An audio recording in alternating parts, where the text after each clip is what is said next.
வணக்கம் மக்களே, welcome to Mallika சமையல். நாம் இன்றைக்கி தீபாவளி ஸ்வீட் அதிரசம் எப்படி செய்யலாங்கிறத பார்ப்போம். முதல்ல ஒரு 1/2 கிலோ பச்சரிசி எடுத்து நல்லா கழுவி வச்சுக்கோங்க. அதுக்கப்புறம் தண்ணியிலையே ஒரு 3 மணி நேரம் ஊற வச்சுக்கலாம். பச்சரிசி நல்லா ஊறின அப்புறம் நம்ம வடிகட்டி எடுத்து வச்சுக்கலாம்.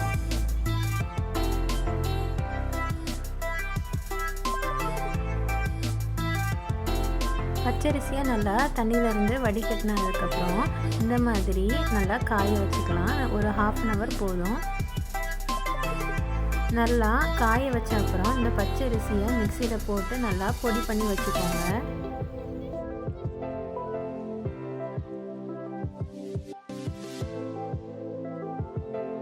பச்சரிசியை நல்லா பொடி பண்ண அப்புறம் நம்ம ஒரு மாவரிப்பு எடுத்து நல்லா அரிச்சு எடுத்து வச்சுக்கலாம்.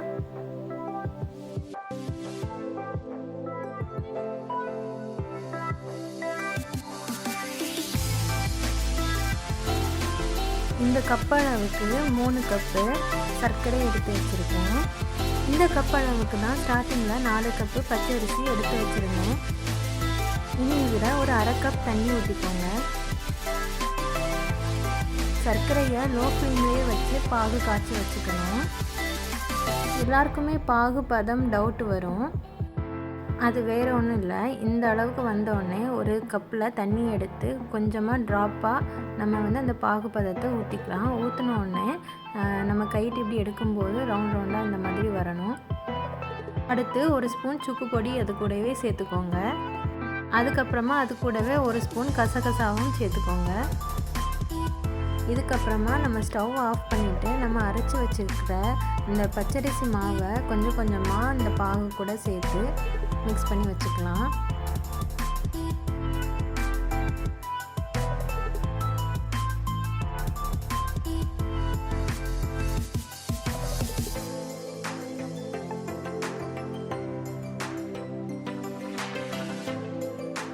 இந்த மாதிரி ஒரு கன்சிஸ்டன்சிக்கு அது வரணும்.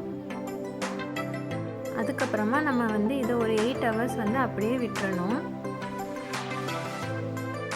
8 மணி நேரம் கழித்து நம்ம அதிரசம் செய்ய ஸ்டார்ட் பண்ணிடலாம்.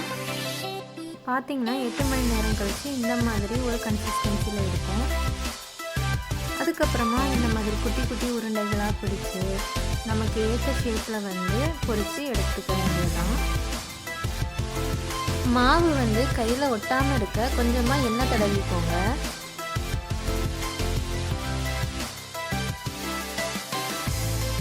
அதுக்கப்புறமா நம்ம அதிரசம் பொரிச்சு எடுக்கும்போது நம்ம எண்ணெயை ஒரு மீடியம் ஃப்ளேமில் தான் வைக்கணும். நீங்கள் இப்போ ஹை ஃப்ளேமில் வச்சிங்கன்னா அதிரசம் வெளியே கரிஞ்சிடும், உள்ளே வேகாமல் தான் இருக்கும். அவ்வளோதாங்க, சுவையான அதிரசம் தயார். இந்த வீடியோ உங்களுக்கு பிடிச்சிருந்ததுன்னா லைக் பண்ணுங்கள், ஷேர் பண்ணுங்கள், கமெண்ட் பண்ணுங்கள். கூடவே மல்லிகா சமையலையும் சப்ஸ்கிரைப் பண்ணுங்கள்.